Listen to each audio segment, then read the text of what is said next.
జపాన్లో CM team స్వాగతం పలికిన భారత రాయబారి షిబు జార్జ్. నేడు వివిధ సంస్థలతో సీఎం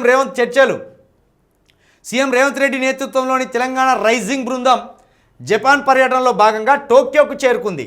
ఈ టీంకు భారత రాయబారి షిబు జార్జ్ స్వాగతం పలికారు.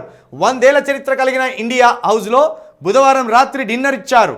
DMK MP Kanimozhi, Congress MP K రఘువీర్ రెడ్డి, కేంద్ర మాజీ మంత్రి నెపోలియన్ అధికారులతో కలిసి సీఎం రేవంత్ రెడ్డి డిన్నర్లో పాల్గొన్నారు.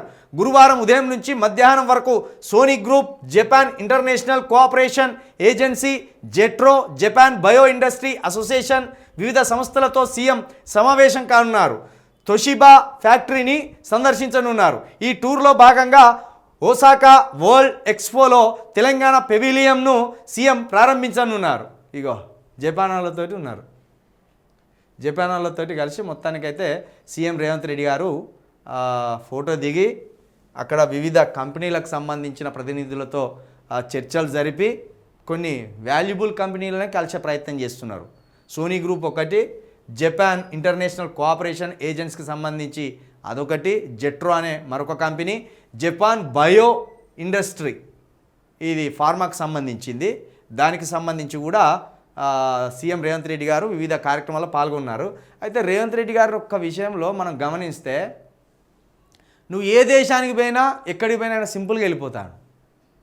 చూడండి, ఇదే డ్రెస్ అంటే మన మోడీ గారిలాగా చేయరు. జపాన్కి పోతే జపాన్ వాళ్ళలాగా వేషం వేయడు. చాలా సింపుల్గా ఉండే పద్ధతిలో కనిపిస్తున్నారు రేవంత్ రెడ్డి గారు. అంటే అది ఆయన స్వాభావికంగా ఉన్నదే. ఆయనకు వాచ్ కూడా పెట్టుకోడు. మీరు గమనించరు, వాచ్ అంటే దాదాపు చాలామంది రాజకీయ నాయకులు వాచ్లు మెయింటైన్ చేయరు.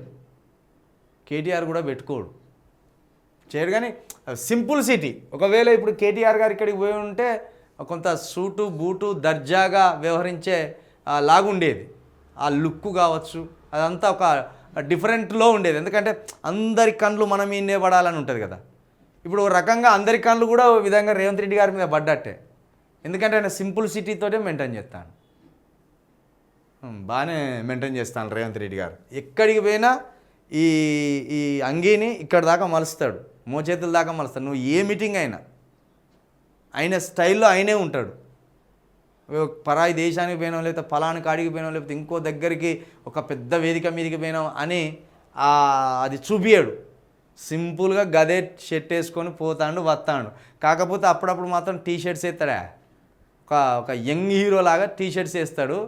అప్పుడు అదరగొడతాడు. ఇక నిజానికి చాలా యంగుగా కనబడతాడు రేవంత్ రెడ్డి గారు. కానీ 55-56 సంవత్సరాలు అట మరి రేవంత్ రెడ్డి గారికి.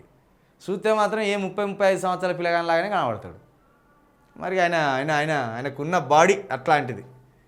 మొత్తానికైతే ఒక యంగ్ ముఖ్యమంత్రిగా మీరు పేరు తెచ్చుకున్నారు.